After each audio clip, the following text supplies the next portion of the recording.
of the of what I've got kind of set up here, then we certainly have a little bit of time if Earle does for some questions, and we can even get to the point where we can probably have you unmute at the end as well, and feel free to ask as well. Intimate little group. Normally we're Wednesday nights. Obviously Thursday is curling night for everyone, and getting ready to travel, which is all good, obviously too. But happy to have everyone here. Nice to see everyone back on the ice, and going to different events, and playing again as per normal, which is fantastic. So with that, obviously like to thank and a big welcome to Earle Morris. Earle's a guy that one of my first things with Curl Sask was to bring Earle in and run a great kind of coach symposium over a weekend, which was just an excellent thing to kind of kick off. I know for me and for a huge amount of us here in Saskatchewan. And obviously, we've got a history and had a lot of fun together, and it's he's a guy that we can all kind of learn about, so, and learn things from, to say the least. So a little bit about Earle, and I'm sure there's lots more than what shows up on a Wikipedia page, Earle, and you can fill us in on all of this, obviously. But I do know that he was involved and played in 3 Briers, 1980, 82, and 85. The interesting thing about that was in Manitoba, Quebec, and Ontario, respectively. So I think that's pretty fascinating, and also respectively skip third and skip of those teams. So looking at that, we'll be chatting about that, because there's instantly a question that comes to mind when we see that.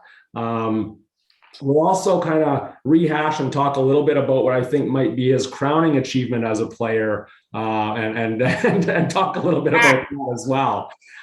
So obviously, from a coaching standpoint, Earle's done it all, right? So multiple Canadian junior championships, multiple Scotties championships, world medals, national medals galore, Brier championship, world medal in men's, host of things. Obviously, a very well-deserved 2016 induction into the Canadian Curling Hall of Fame, and some international experience, Earle. I remember when you coached the Australian guys, I remember that stint that you had, all the way to just recently a Swiss team, right?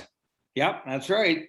Cool. No, really good. So we'll chat a little bit about that as well. But first thing, and again, thank you for being here. First thing, we kind of give a little information to us, I guess, as far as how this curling journey started for you. Interested to hear, why curling, I guess, and was there anyone instrumental to kind of get you involved, interested, and playing, and obviously after that, coaching? Right on. Well, first of all, Pat, I just want to say thanks for having me on board. I brought this with me. I don't know if people can see it, but basically I am from Saskatchewan originally.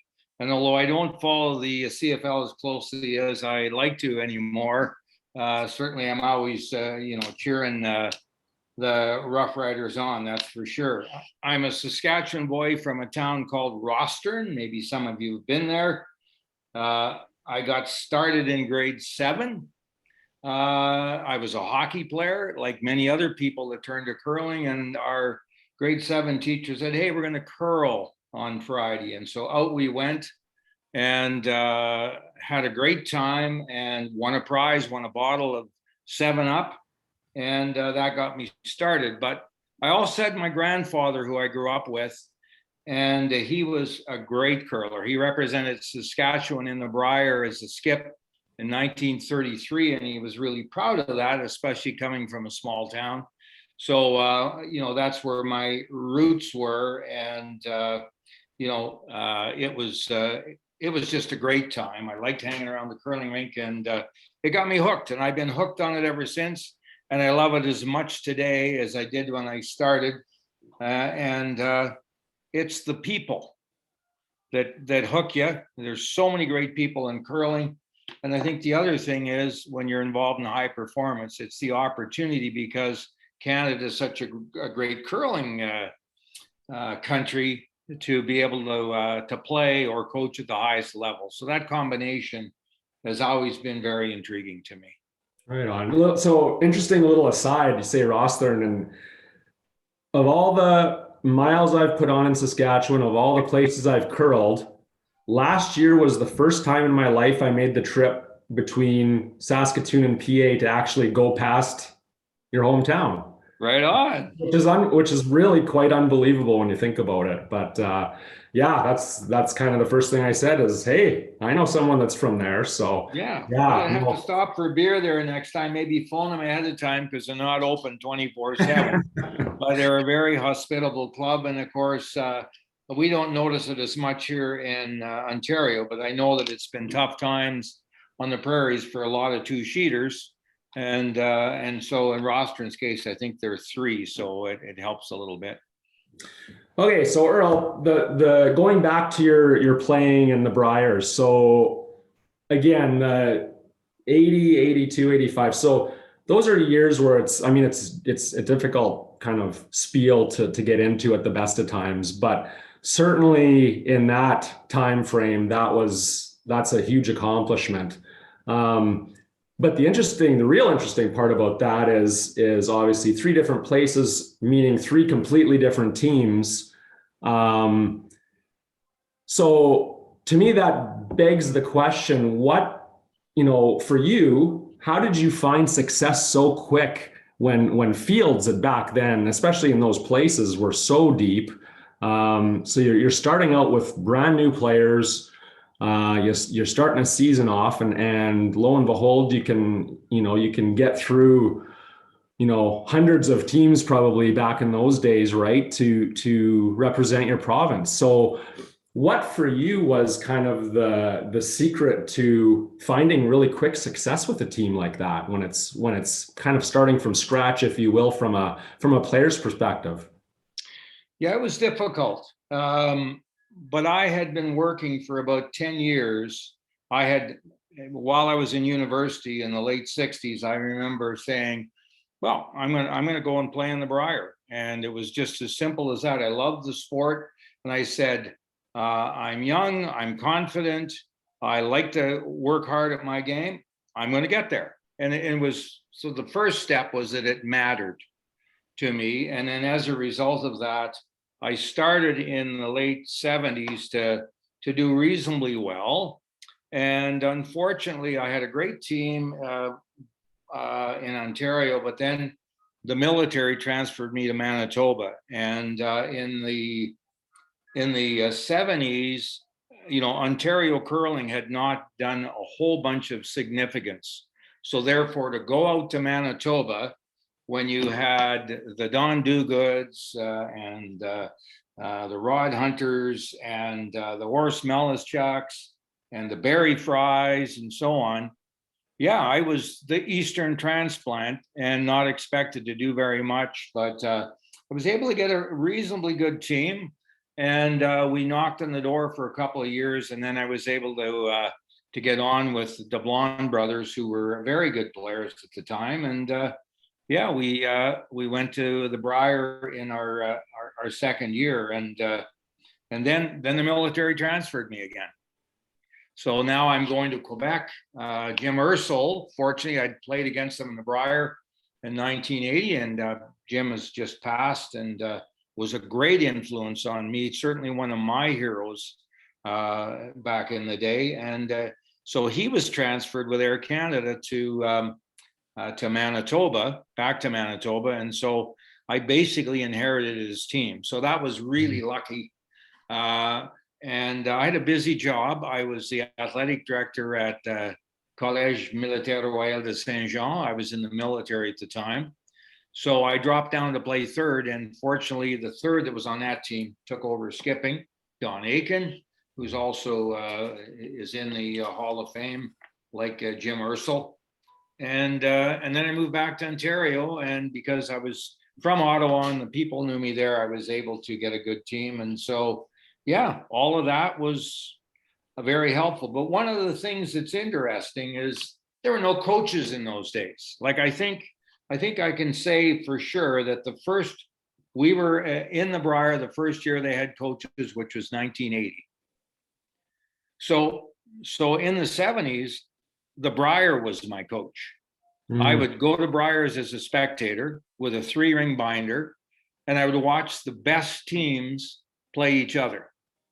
And that's where I felt you could see the really good moves. And so for any coaches that are out there and any juniors that are involved in the sport, you can learn so much by watching. And now that we've got so much YouTube games and so on, watch the great teams play each other, because there's so much to learn in how they talk to each other, how they are strong technically, how calm they are from a mental toughness point of view, all of those things that are difference makers, and how fit they are, because that's one of the ways that curling has really advanced. Is in my era, we used to party a fair amount. Not that there still isn't partying going on, but with the emphasis on the Olympics, things have changed.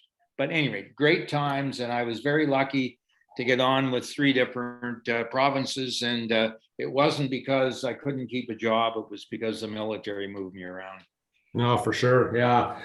And you're right about there's almost, I think, an overabundance, which is a good problem to have of games you can watch now with the new kind of curling stadiums and things like that. You can watch and pull up streaming from games that aren't televised, which is fantastic. And so just, pick what you want to look at and look at it and try and get something out of them. You don't have to watch everything, but good idea for sure.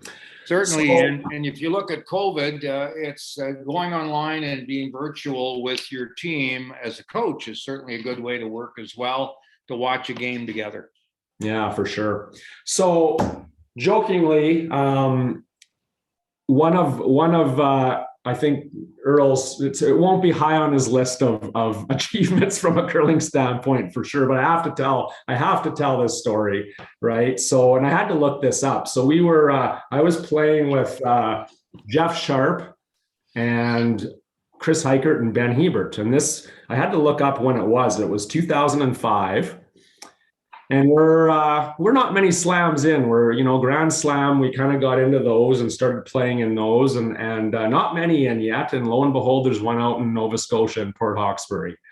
And so away we go. Ben and I kind of flying out of Regina, the other 2 out of Saskatoon. Chris couldn't make it, so we got Steve Laycock to sub in that week at lead. And away we go. Well, we kind of get there and get a call saying the other guys were snowed in Saskatoon.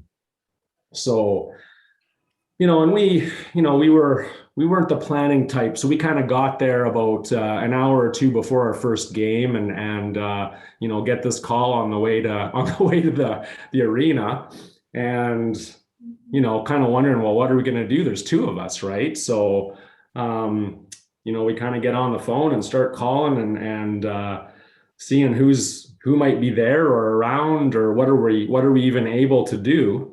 Lots of curlers in Port Hawkesbury. Yeah, with all due respect to Port Hawkesbury.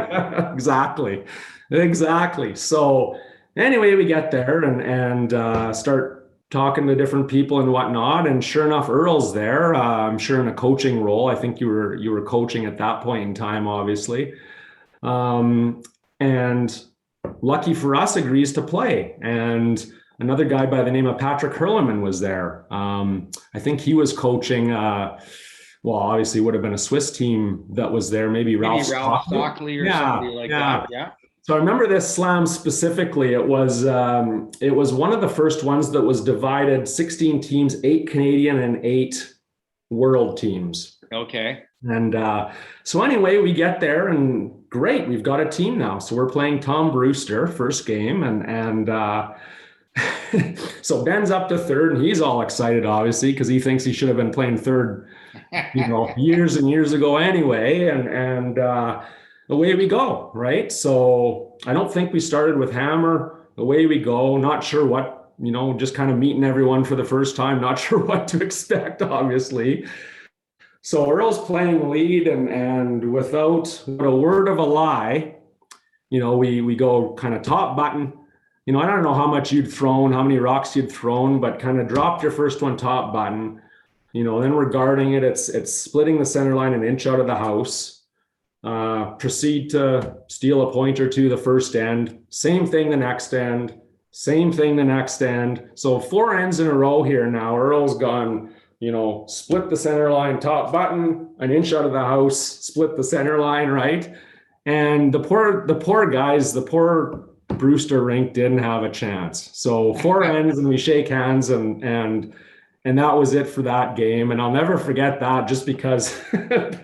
So Ben and I get a call. We get off the ice and we get a call after saying the snow's starting to clear up. I think we're gonna make it for the next game. And no disrespect to the other guys, but Ben and I were really hoping the snowstorm was a long one, because we were obviously had found something there, and it was a lot of fun and whatnot as well. But good times. So I was on the other side of that, because I was hoping they were going to be there and that I could fool people into thinking I was any good in my old age, sort of thing. But the most important thing was you didn't let me sweep you through, put me in the house, and then Ben took over.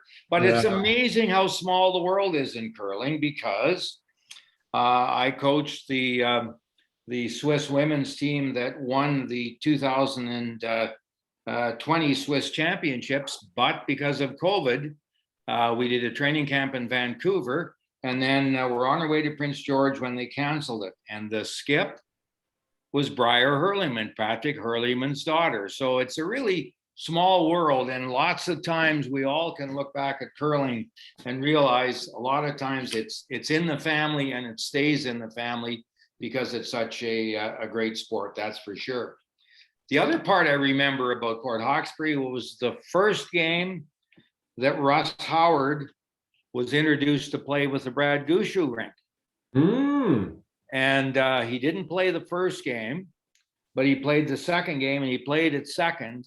And I was probably the first guy who stood up and said, "That's really stupid to have the guy in the house playing second. That'll never work." So I gave him the kiss of life, that's for sure, because of course they went on the Olympic trials, and they were smart enough to put Russ in the house too, so he didn't have to brush. Yeah, no, that worked out obviously very, very well for them, for sure. So now into coaching. So we've did the playing thing. So what we want to know next is, what attributes from your playing side of things did you carry over into coaching? Were there anything specific that kind of helped kick off, or that you really took with you into the coaching part of things from the playing?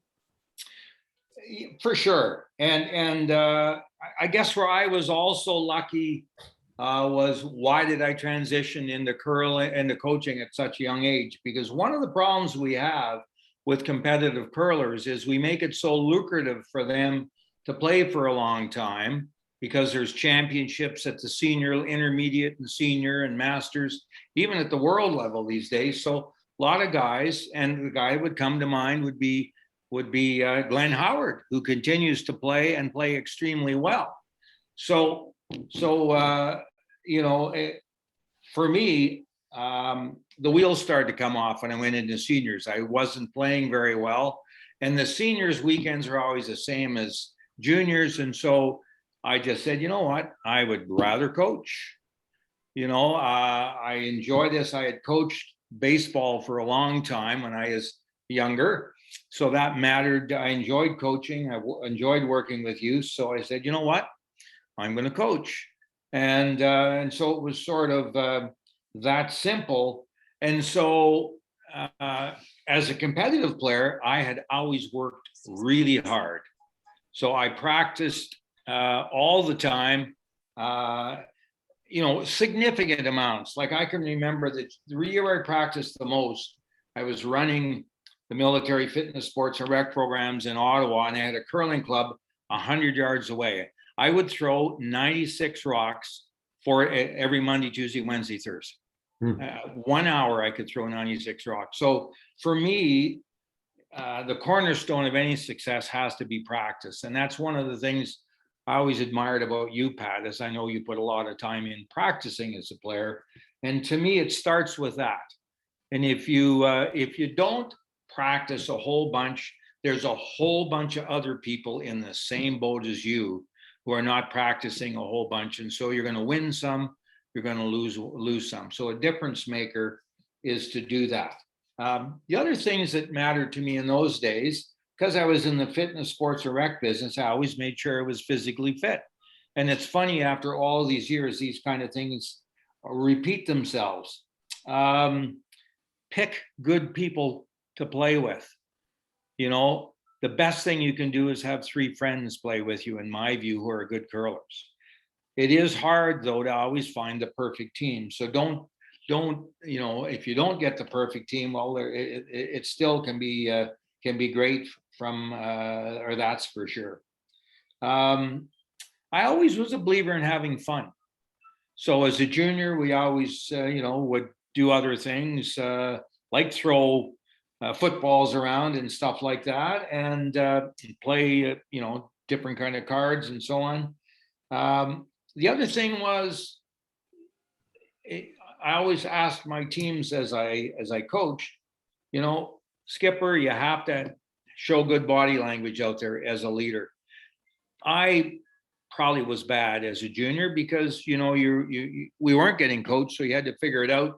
And one of your guys told you to bugger off, then you realized, okay, I got to change my approach. But my approach with John was always, hey, Johnny, you know what? You're going to have to stay calm. You're going to have to not get frustrated when people miss. Otherwise, you're going to run out of players. And that's when teams start changing around because they're not having a good time together. And so anyway, I tried to do those things. I've always tried to make it fun. And, you know, it has to be because it's your social life. You are involved in competitive curling for the whole season, either as a player or a coach. So A, it's great to get along with the people you're with because they're friends. And B, it's important to be able to have some fun because that is what you do in the wintertime for, you know, traveling around. Yeah, for sure. Yeah, really good points. Yeah, and couldn't agree with you more on every single one of those for sure. It's a huge commitment, a huge amount of time that if you're doing that at a certain level, it's a huge amount of time, right? Together and whatnot. So absolutely necessary. So the middle part here, obviously, given that you've had an impact on some teams and some individuals that will, you know, undoubtedly, you know, go down as either, you know, some of the game's best or most decorated, et cetera, without really any room for argument with that. We need to pick your brain a little bit, right? So Sure. you're now a coach of a young team. Maybe it's a U18 team, a young team, anyways. What, in your opinion, would be best way, most important way to spend time as far as from a development and building talent standpoint? Well, there's several things, I guess, that I would key in on.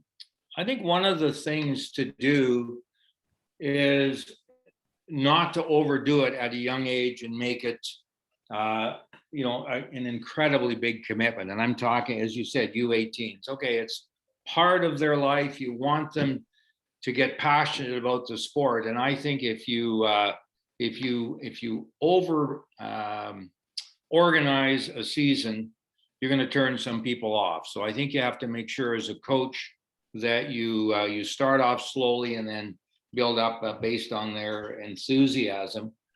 And if you are going to play with U18s or coach U18s, I think it's important to put them in events that they're going to do well at, but also put them in events that they're going to be challenged at. So not a constant, not a constant group of games or events that they could always win, and not a constant group of events they always are going to be challenged and have trouble winning. So mix that up and use your experience as as a coach to figure out how to do that. So don't have too many games. Don't have too many competitive games where they're playing up against really good teams all the time, but mix it up so they will have fun a little bit, but at the same time they'll be challenged. And I think that's a good way to go. The other thing that I think is important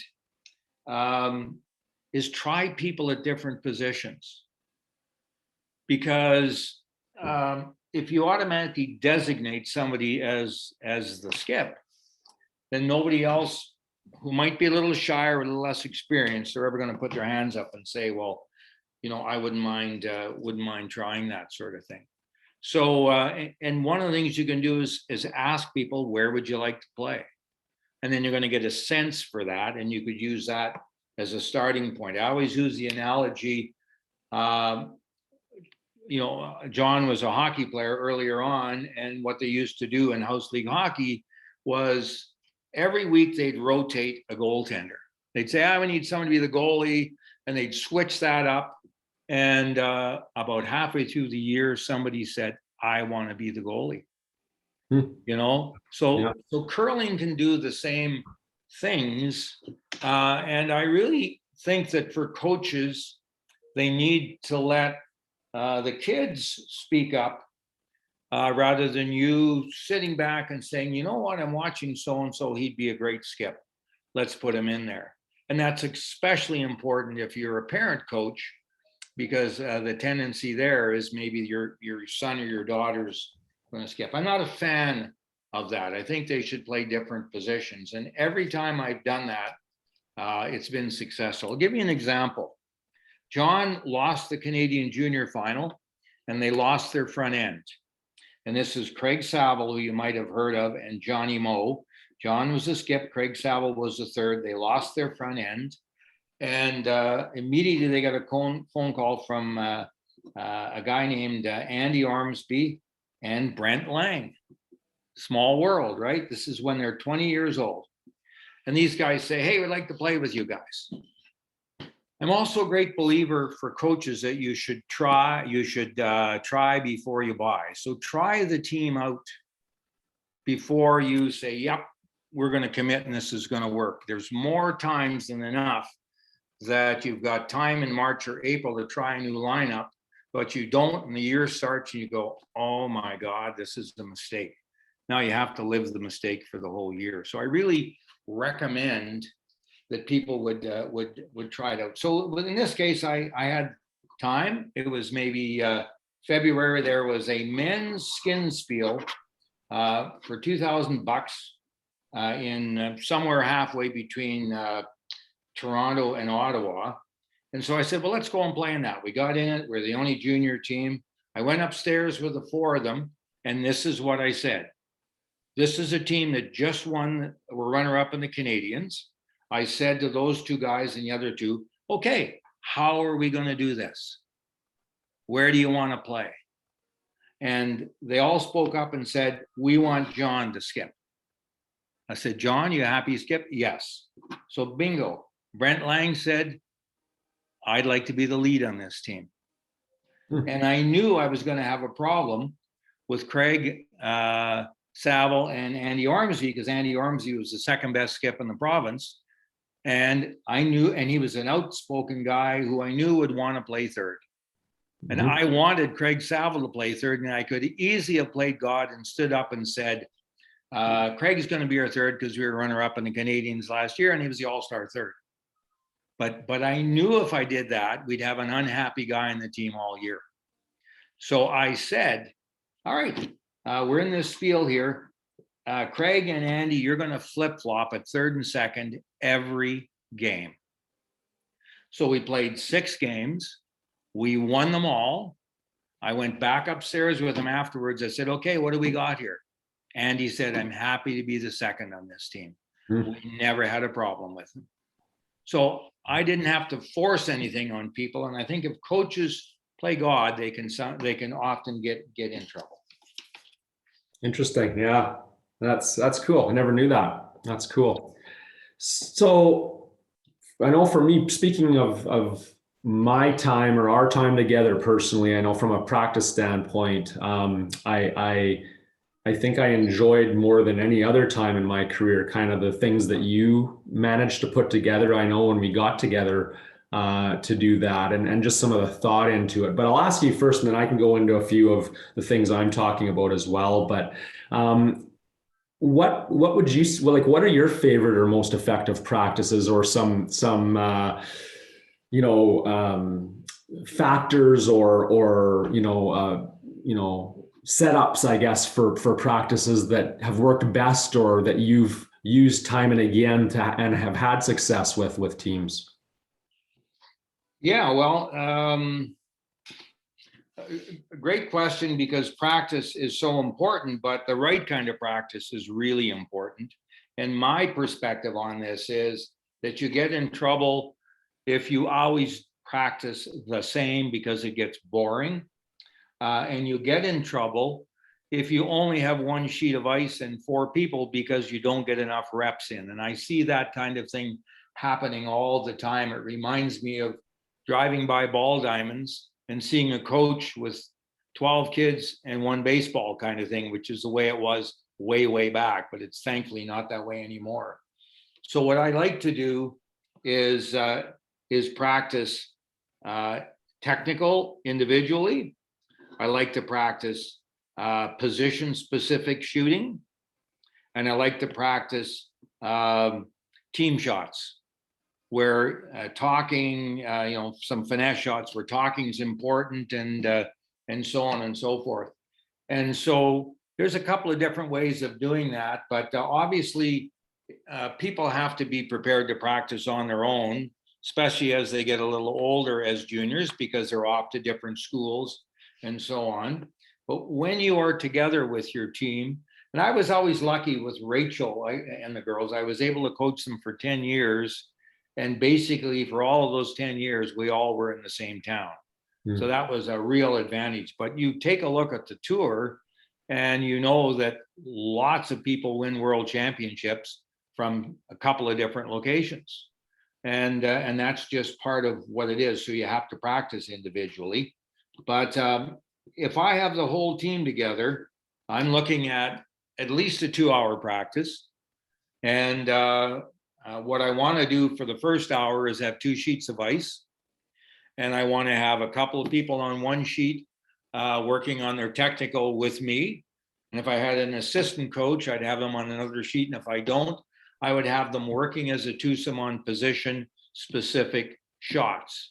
So if the lead and second were over in the other sheet while I was with the third and skip, the lead might be practicing tick shots, as well as some draws towards the middle, a sequence of guards and draws to work on both the in turn and an out turn to get a good feel for that. So that would be the kind of position specific shooting they might do. And the second might do peels, and so on. And then I would switch them after a half an hour or 45 minutes. And I might continue then with those 2 on technical and have the other 2 work on position specific stuff. And then I would do an hour of team practice. And that might be where I, as the coach, might take the rocks down to the other end by the hog line, and they would throw, they would be tied up with a hammer, and I'm going to be the other team not tied up with a hammer. I'm going to throw some rocks for you using a brush or just by hand from the near hog line.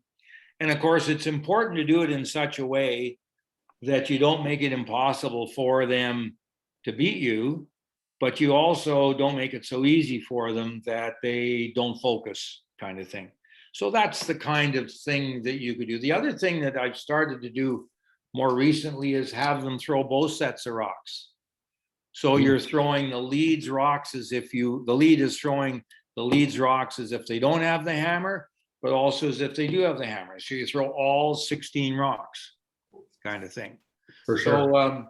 So that is something that I like that works. And a drill that I really like is to have them say, okay, it's the 10th end, and you're tied, and we have a chance to go to the world championship. I always like to finish with a challenge or something that's fun to do. And that would be an example where, okay, you win, you score on this 10th end here, and you're going to go to the world championships. This is the Canadian championship. And so you have the lead, you set up a rock, and you have the lead throw 4 ticks in a row with an intern. Then you have the second throw, either peels or double peels, 4 in a row. Same thing with the third. And then you have the skip, draw the lid. So I'm a great believer also in putting rocks short, so that when the skip is drawing the lid, there's 2 guards out front and there's 2 rocks biting the forefoot. So it's real in the game. It's not like, okay, there's nothing out there and you just throw it down and good for you. Just makes it more realistic. So I like to do, that kind of stuff. But not always the same stuff. Be adaptable as a coach. I can remember more often than enough when I'd be working with Rachel and the girls, I started out by preparing a real good document with how I want the 2-hour practice to go. And Rachel, as the skipper, would look at it and say, no, we're not doing that. We're doing those 3 things, but we're not doing that. And so, it was a great challenge, and I was so thankful to coach her for 10 years, but you had to know her stuff. But in the same time, you learned you had to be adaptable. And I think for a coach, you need to be adaptable, because what you think the team wants to do or needs to do is not always the case. So at any rate, I'll often say at the start of the practice, okay, I was thinking of doing this, this, and this. What do you guys think? Because now you give them a voice. Okay? Because you're just speculating when you go out there and what they need. So let them have a voice. And in many instances, for coaches at juniors in curling, often we have well-intended parents who have not played competitively, but have taken some courses. These guys probably know this game a little better than you at 17 or 18, because they're so passionate about it and they watch everything. So it's important along those same lines, and I'm rambling a little bit, but it's important for coaches to know what they know and know what they don't know, and not be afraid to ask if you're doing the right things. Yeah, for sure. Yeah. And I think you hit like all the ones, a lot of the points I had there, the position specific, different challenges, putting something on the line on occasion, right, is fun. Yeah. There's nothing like if you see kind of a little bit of a lackadaisical or lack of focus, there's nothing like putting something on the line to get everyone's attention back, right? Always I works. think that's a great point, Pat. I think that for sure is always important with young people, because they always like to test themselves against, the other people on the team, and have some prizes. Tell them, okay, we're doing a 2-on-2 drill here. The winners will buy the losers something, whether it's on the junior age, whether it's a beverage at the bar or whatever. That's all you need, is a little bit of incentive, and they will focus. Whereas you say, okay, play a game against each other, here are the rules, go ahead, and then walk off the ice. No, stay there, watch it, see how they're doing, encourage them, and you'll keep them motivated. No, for sure. And then the others, like I know, and you'd mentioned too, the reps, the 2 sheets is brilliant, right? And you need reps even when you're all together. You also need to practice by yourself to get enough reps in to actually improve certain things. So don't forget that. I know, some teams run into trouble because they're all together and are always practicing all together. And that can be a detriment if you're not careful as well. So let me add one more thing to that. And that is, if you have trouble getting 2 sheets of ice, what I've had success with when I've wanted to work on technique is that I will say, okay, I can get a sheet of ice. Let's say you can get a sheet of ice for 2 hours.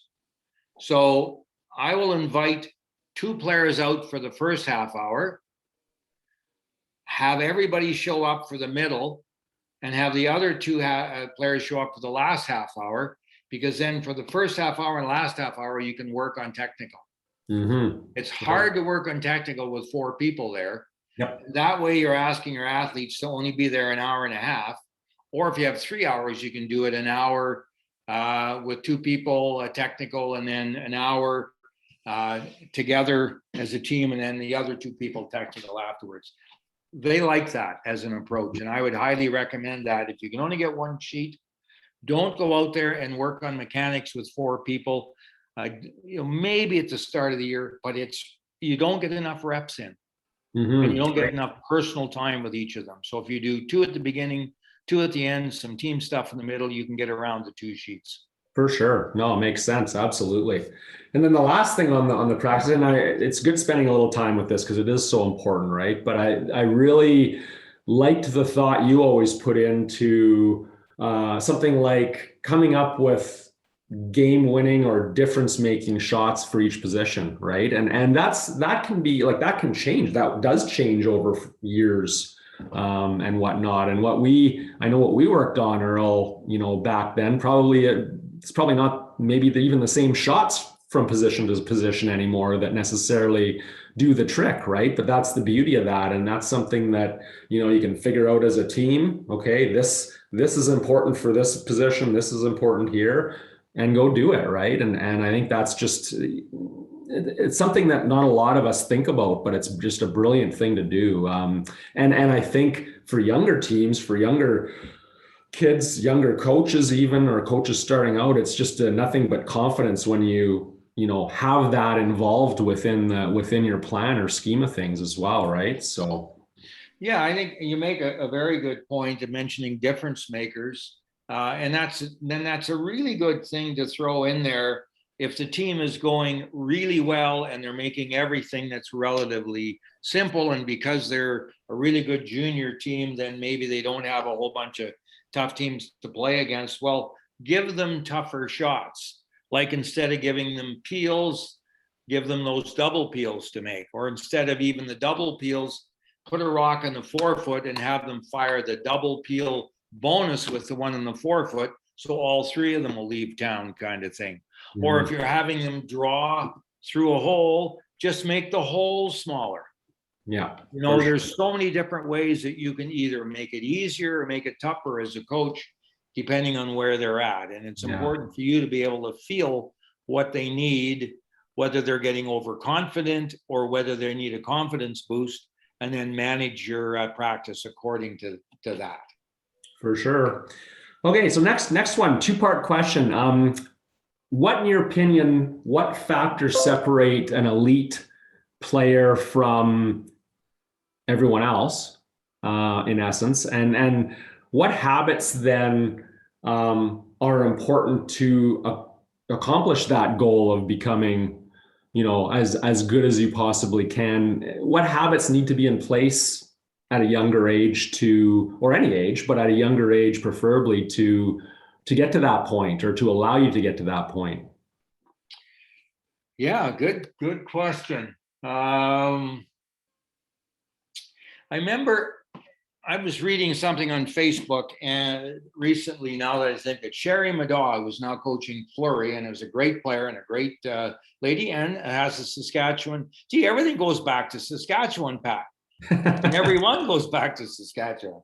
But at any rate, she had sent something on Facebook that I just happened to see earlier today, and it was average players want to be left alone.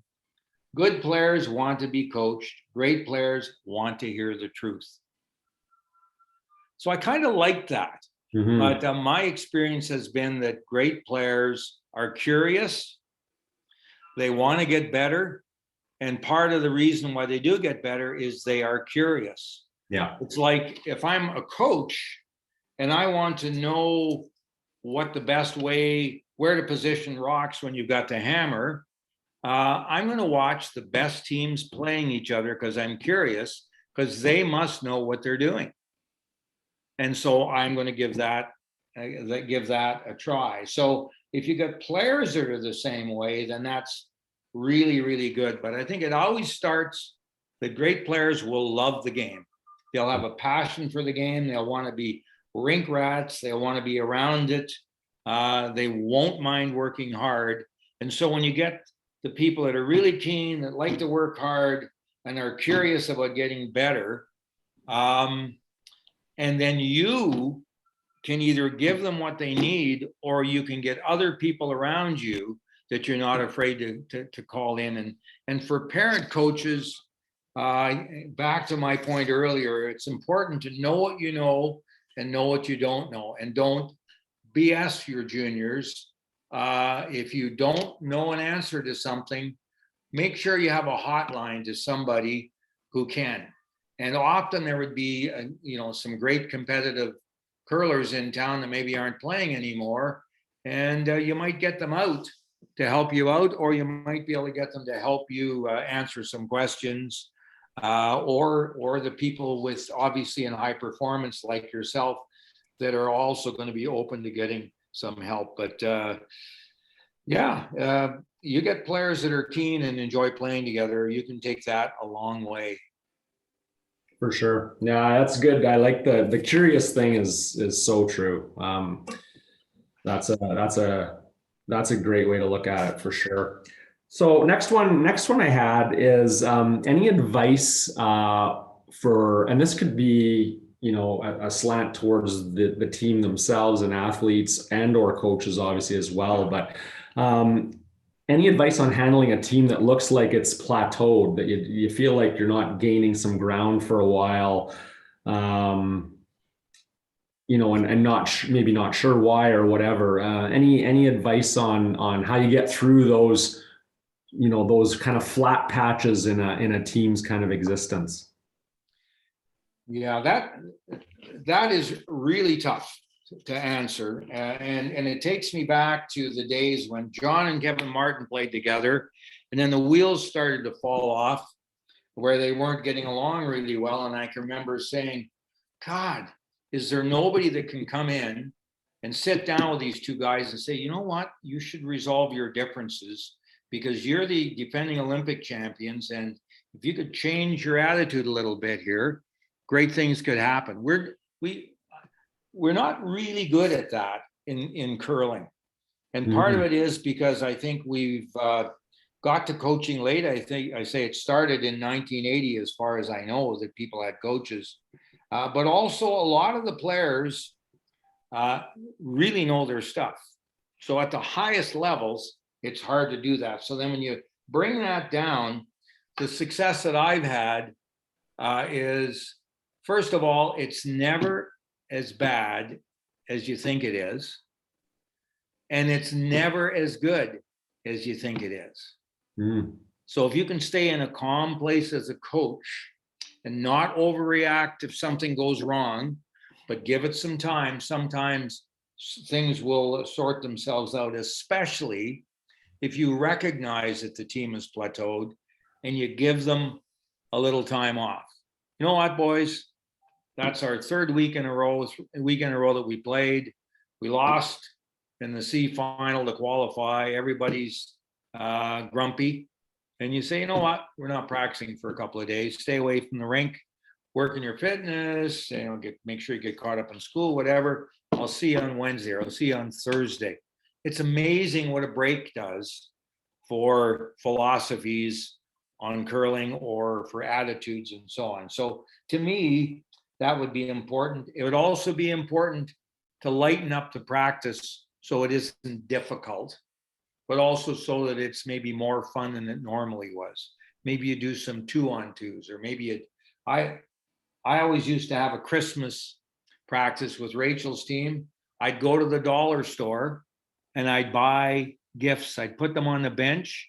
We'd do a bunch of drills all against each other, including Lisa Weigel throwing peel weight, which she didn't normally have to do. And they had a hoot. It was just completely fun. And then when they won one of the drills, okay, go and get your prize. And they'd pick one off the table, sort of thing. So it cost me a few bucks, but it made it fun. And so if things have plateaued, the other thing to say is to ask them. It looks like we've plateaued. Why? And you might decide to do that individually. In fact, I would recommend that we do it. You do it individually. I can remember we lost the Olympic trials with Rachel maybe about 2013, and we really thought we were going to win it. And 6 weeks later, the Scotties was on, and we were Team Canada, defending champions, was on in Montreal. So it was maybe middle of December. I said, I don't want to see anybody till the new year. We were grumpy. We were not in a good place. We were all upset. And so I used that time to talk to each of them individually and say, what do we need going forward here to be able to turn this around? Because we didn't play up to our potential. I felt badly because I thought I'd maybe over-prepared them. And we went, so they all gave me their opinions. I listened. And so in the new year, we cranked it up again. And I said, ladies, I said, I've talked to you all, and the only thing I want you to think about going forward into the Scotties, and if you do this, I think we'll be very successful. I said, I want you to be really kind to each other, because we were edgy, grumpy, because we worked so hard at what we did. And that is the only thing I said. And then we did our prep like we normally did, and we went through undefeated, had a great time, played really, really good. But we took a break, and that was really important. Yeah, good deal. Right on. Anything, I want to just jump to a little bit of your international stuff. Okay. Because that can be always interesting, right? I'm sure different experience for you. Maybe even different levels and dealing with different people and in some cases, different setups altogether with respect to, what might be thrown at you. But anything that you could share that you gained or learned from those experiences coaching overseas? Well, I learned different things from different people. And I learned a bit about myself doing that. So I coached while I was coaching Rachel in juniors, I also coached the Swiss men's team for 4 years. And we had so much fun that I had to stop after 4 years, because it's not, I like having fun, but I also like to coach really high performance teams. That's where I get my most satisfaction. And these guys, there's no curling rinks in Australia. So basically they were older, and 3 of them were ex-Canadians, expats, and we always had one token Aussie on the team. So we had a completely different approach. And the different approach was, if we're going to try and finesse against the big dogs, and we're going to try to outsweep the big dogs, we're going to be toast. It's like an NHL team that's an expansion team, although now the expansion teams are very good. You have to be a blue-collar curler. You have to go and keep it simple. And our approach was keep it simple, try and bore the other team so they'll take unnecessary risk, try to be close at the end, and then go hard in the last end or two to see what we can do. Well, the first year we were together, we were 2-9 at the Worlds. Then we were 4-7, and the last year 5-6. And we were the 11th team in the list of teams that qualified for the Olympics. So we didn't make it. The top 10 made it. So it was fun for sure.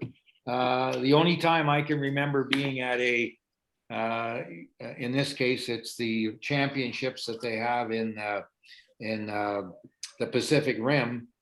We had a great big portable hot tub, and we stayed in a chalet. All the other teams stayed in hotels. We were in a big chalet with a portable hot tub, and it was party central. That's the way we operated. But you can only do that for so long if you're really, really serious. And they were, but it was a good idea to change. The other thing was, then I did work with the U.S. A little bit, but again, because with conflicts with the Canadian curling, I had to sort of. I was working with Heath McCormick, who you may have heard of. He was a U.S. champion, and I was coaching Rachel, and so I said, you know what, I'll stop that, and that was fine. But then I was retired from coaching, and then I got the call from Briar Hurleyman, and worked with them for 2 years. And what I learned from them is they know how to be dedicated, because they all lived in different places. They weren't close to each other whatsoever. They were very good at practicing alone. And we did lots of work online, because I was here and they were there, and I didn't go over there very much. So we would watch a game between Einerson and Hasselberg, and then we'd critique it and we'd look at what they did. And that's how we would formulate our game plans, based on what we were watching and what was successful. So I learned that there's a number of different ways of being successful, but the cornerstone is always the same. You got to work hard. Yeah, for sure.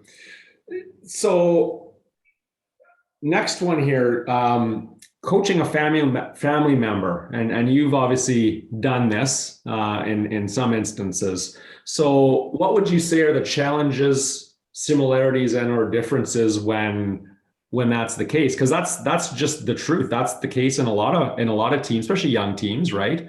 That may be how it starts, with a parent that is involved, or maybe no one else, maybe there's not a coach available, or no one else can or knows enough about it. But thoughts on that? What's the secret there, if there is one, and how should that work, or does that work?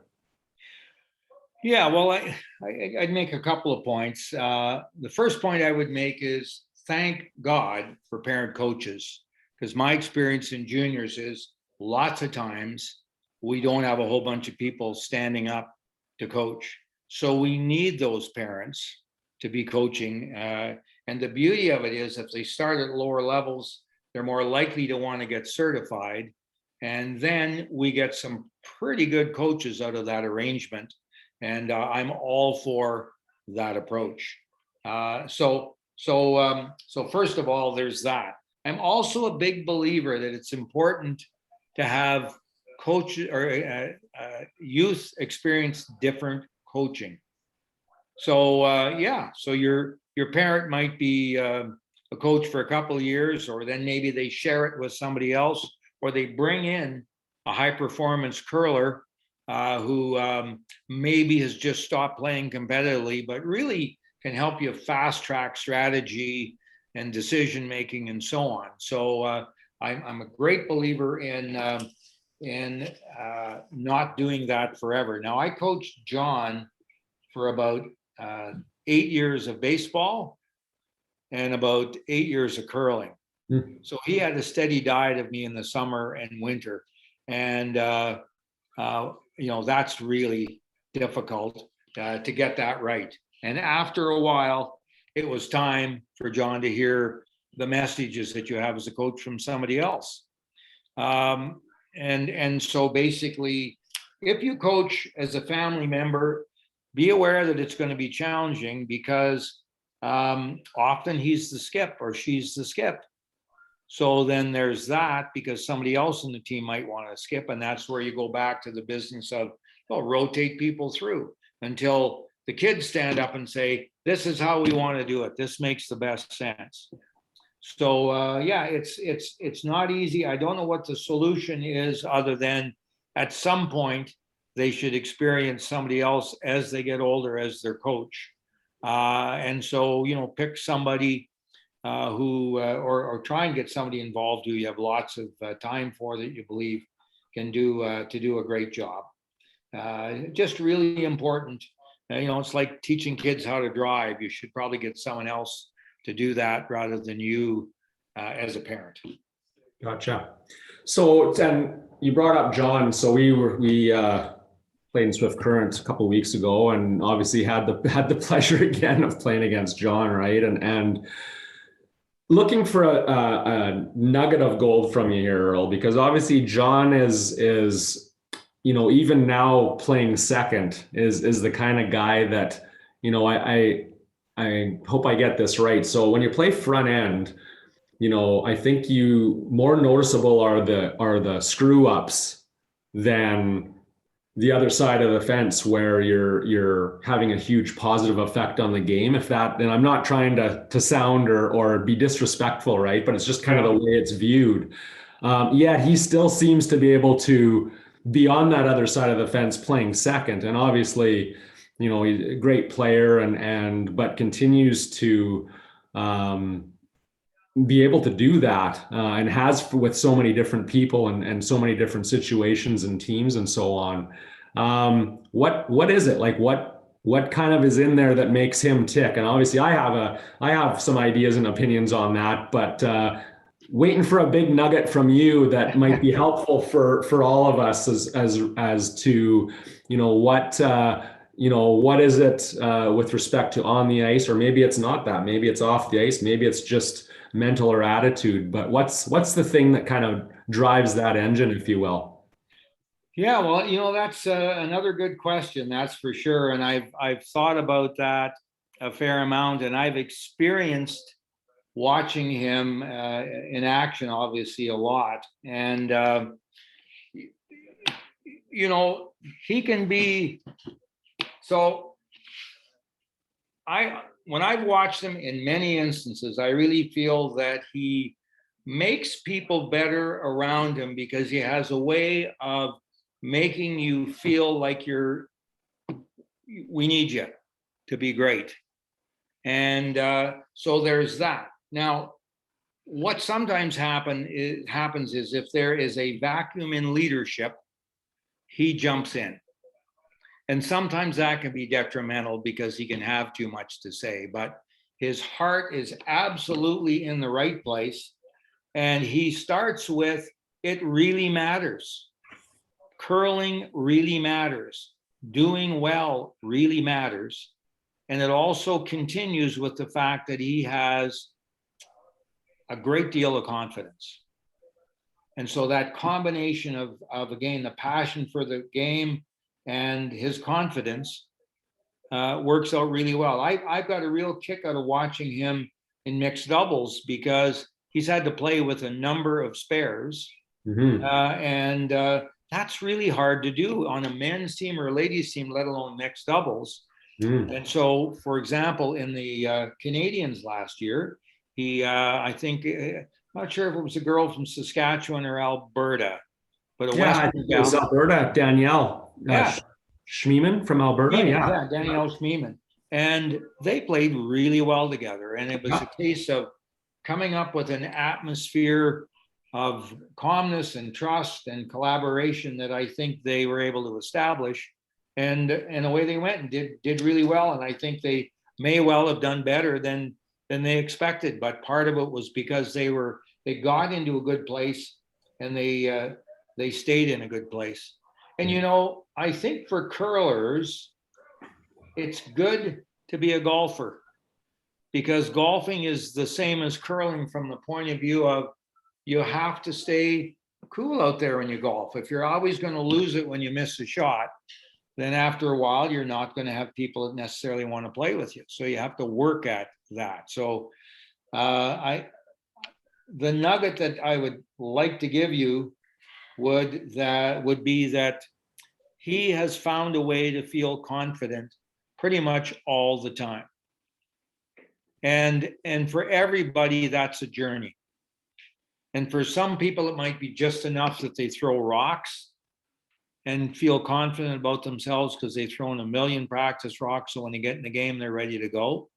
For others, it might be that they match a healthy lifestyle where they eat well, they exercise regularly, et cetera, and then winning is sort of the package that puts you maybe in a good frame of mind. And when you've done it for a long time, like John has, as long as you have the love of the game and the passion of the game, anything is possible. Yeah. Oh, well said. And I think what I would add to that is he can do that, but he also, from a dynamic standpoint, can make you feel good about yourself, which is that's pretty rare, right? To be able to deliver yourself, but also be able to deliver so that it sets up the other people, like you were saying, to be able to succeed as well. And that's where it gets, there's a fuzzy line, I think, for a lot Yeah, of people. I think you've said that very well, because I think what happens to all of us in a highly competitive circumstance is we tend to internalize, Hmm. think only about ourselves, because the game is tough and you're trying to make all your shots. But if you all can find the time to remember you're out there as part of a team, and maybe do the little things with your people on your team that are going to help them or inspire them, that would be great. Often a good exercise for teams to have is for them to say, oh, to sit down with the coach and have the coach say, what do you like to hear from the other people on your team after you've missed a shot?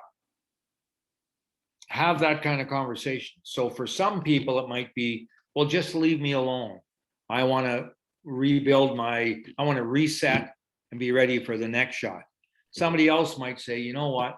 I like a word of encouragement, or I like a pat on the back, or something like that. So you need to do that so that your teammates, you know what your teammates need or want. Some people are intuitive and can figure that out, but not everybody can, especially if you're a junior. And maybe that's part of John's success, is he's able to figure out what people need to help them be energized and confident, sort of thing. Yeah. But you can definitely ask your teammates. Same thing after a make. Some people, after making a great shot, just want to be left alone. I like seeing energy after somebody has a miss. I like to see a skip put his arm up in the air so that person doesn't feel badly. I like to see that skip have his arm up in the air when they make a great shot. So, we all have different styles, but it's always nice to try to help the people around you. That's for sure. All right, fun question time, Earl. That's good, really good stuff. So we're gonna run through. We do this. We did this before, and we'll do this again with you here too as well. So, favorite curling club of all time? Yeah, well, I have to say the Ottawa Curling Club. I've curled in 3 or 4 clubs here in town, but the Ottawa Curling Club is a 6-sheeter, and it's we've got about 700 or 800 members. We're just people coming out of the rafters, and it's because we're led well. We have a great manager, and we have great people that play there. We have a real mix of competitive and social curlers, and you get the guys like Val Hanna, not Jen Hanna, I should say, and Jean-Michel Menard, Craig Saville, Johnny when he was here, and so on. A lot of people playing in that league, and it's just a great league. But we have a good time. Absolutely have a good time. Close second would be Rostern. I've been there a couple of times, and they're great people. They like to party, and they love the game. Right on. Yeah, it's cool. Ottawa Curling Club's a pretty neat place. Playing or coaching, any part of any eight enders? No, I've had people describe them to me. I've been in a foursome where somebody had a hole in one. I stole 7 once in a highly competitive game, so I was pretty proud of that. But that's as close as I ever got. Okay. Favorite event that you were a part of? Again, player or coach? Yeah, well, you know what? I think every Brier and Scotties that I've been involved in the world events, I've been to about 12 world championships. They're all a blast, and they're all a blast because of what you're playing for, and the fact that it's people from around the country or around the world who are there to curl, but have fun at the same time. So those were events that I've been part of, maybe as a competitor or a coach. But maybe one of the most enjoyable for me was Canadian Juniors. I was the chairman in 2003, and if you may, it's a long way back, but the 2 winners were from the province of Saskatchewan. All right, yeah. Laycock skipping, Yeah. and Marlise Miller. Right. was the skip on the ladies' side. So that was really neat being a Saskatchewan boy and having that happen. But, you know, the Gordy Perry Bonspiel every year at the Ottawa is epic. It's on in May, and it's the biggest bar of the year. Not to suggest there's a whole bunch of drinking going on all the time, but people certainly party in that one, and it's good to be, it's good fun. Okay, best shot you've ever seen to win a game.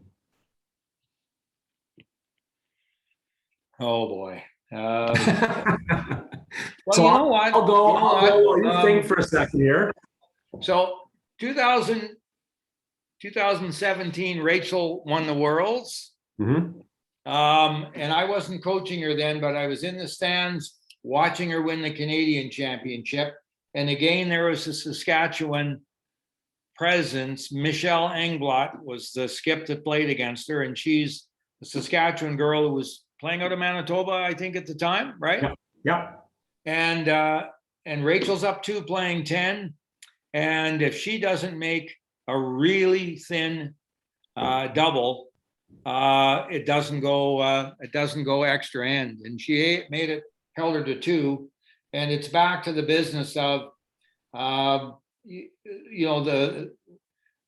if you can be your best when it matters the most, that's a sign of a champion. And so for me, that was great. I also have to say, though, Patty, on another note, that I loved being part of your Brier final shot.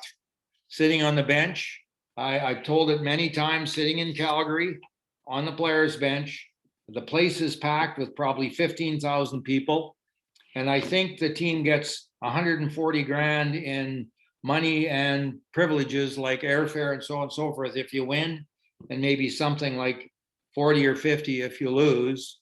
And it was just such a great moment because it was a draw to the button, which all skips, I think, hoped for, but you were able to make a great shot when it mattered the most. And man, that was fun to be part of that one as well. So well done. Great memories for me. Good stuff. The interesting one I had, and not maybe as much on the line, but it actually goes back to that Port Hawkesbury event. So we were playing on the sheet, and right beside us, Kevin Martin was playing John's team. Yeah. And I can still remember kind of, we had a little pause in our game, and John, rightfully so, had thought the game was over. Like they had them coming and going, rocks everywhere, counting 3 or 4, guards everywhere. and Kevin throws something down the sheet, and there were about 3 guards raised, and a bunch of rocks start flying out of the house, and one has to kind of get by and rub off a back 12 and not kill it, and it does. And I wouldn't even know. I think somebody got a video of it. Wouldn't even know how to describe it. But it was. Well, you described it fairly well. It was hard to see, let alone think that you could make it. But Kevin, being the great player that he is, was able to find a way. And as a result, they won the game, and to everybody's surprise. So it's never over till it's over, is it? That's one I wish we had the streaming for, because that would be pretty neat to kind of watch back. That's for sure. So, what's your favorite karaoke go-to song? Oh yeah, karaoke. Well, one of the great things of being on the road when you're curling is to get out there and go to a karaoke bar from time to time. But "Dream Lover" by Bobby Darin is something I really enjoy doing. I know Benny's Uncle Dave does "Mac the Knife" and does it extremely well. But I'm trying to become a country singer because, there's some good country songs. So "Down to the Honky Tonk" by Jake Owen. I like doing that one too. Oh, good deal. Right on. Okay, last one, Earle. And don't feel obliged on this one, but any Olympic trials predictions?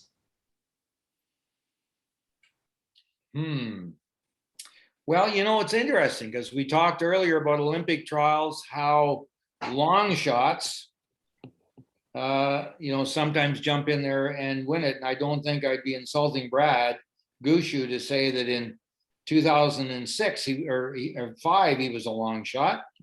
And the other Brad Jacobs, I think, who qualified out of the pre-trials like you're going to be doing, he was a long shot. And they both won. So I have thoughts, but I think on the men's side, there's 4 teams that have continued to distinguish themselves, and it's no surprises there, I suppose. Jacobs and Gushu and Botcher and Cooey. But if anybody was going to break into that top 4 and go a little farther, it would be Dunstone, in my view. I know they are working really hard. He's an up and comer. I love the way he plays.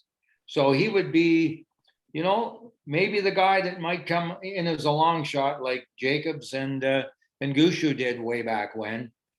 On the women's side, I was worried a couple of years ago that if Rachel or Jennifer didn't go to Olympic trials, we might not have a strong rep. But boy, I'll tell you, Anderson and Fleury certainly are demonstrating that they are the teams to beat. It's hard to count any of those out because Jennifer is such a veteran and is such a big game player that she may be able to rise to the occasion, even though she seems to be struggling a little bit more than usual this year. So because I've coached Rachel for so long, I have to pick her. There you go. Good deal. Popular picks. Good stuff. So anybody have any questions? Anything? There's nothing in the chat. Anyone have any questions at all for Earle before we let him go?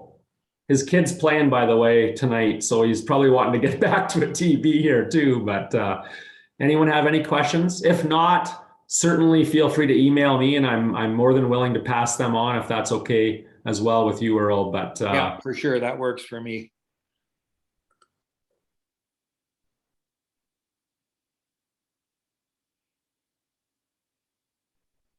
We're just, somebody's typing in the chat here, so just give us one second. Yep.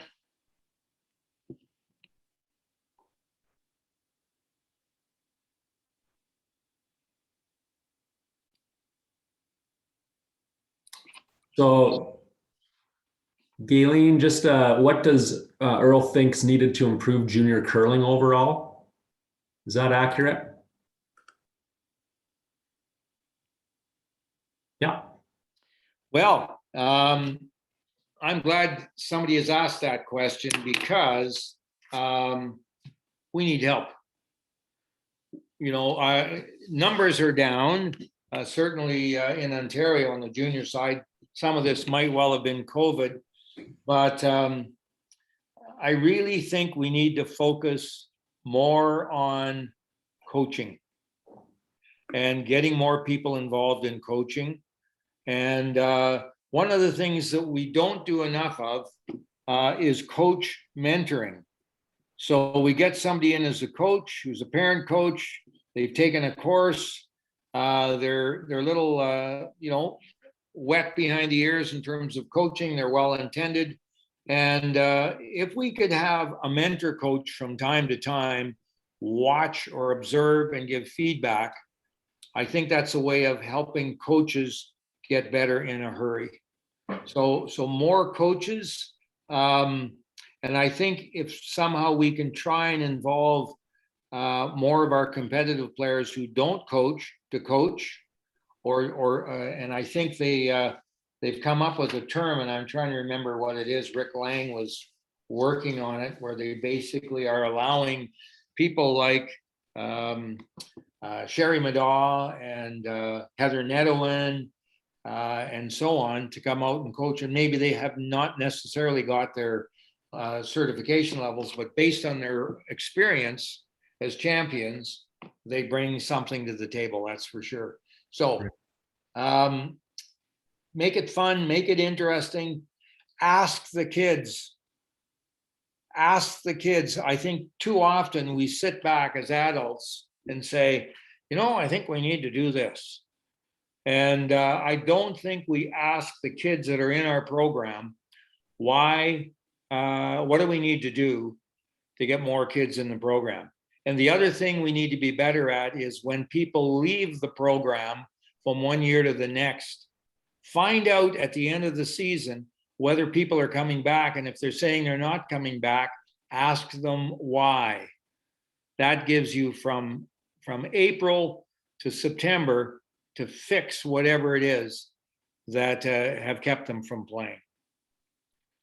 Really important to do that. And don't do it in the fall. Say, hey, where's Billy Bob?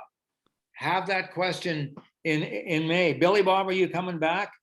I'm not coming back. Why not? I didn't have any fun. How come you didn't have any fun? The practices were boring and my coach yelled at me.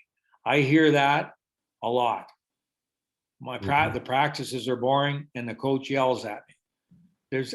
Every course I've ever taken, no one ever said that coaches need to yell at their athletes to motivate them. I think people are motivated if you are supportive and creative with your programs.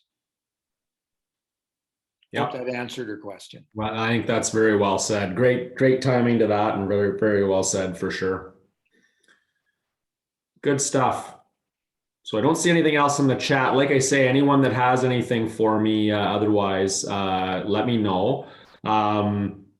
Otherwise, Earle, obviously, just a pleasure to see you again. Obviously, can't wait to sit down and have a beverage. Are you coming to the trials in Saskatoon? For sure. Yeah, we're driving out, and we're going to be there for the whole thing, and look forward to that, and look forward to watching you play in it. Well, we'll see you there one way or another for sure, but look forward to it as well.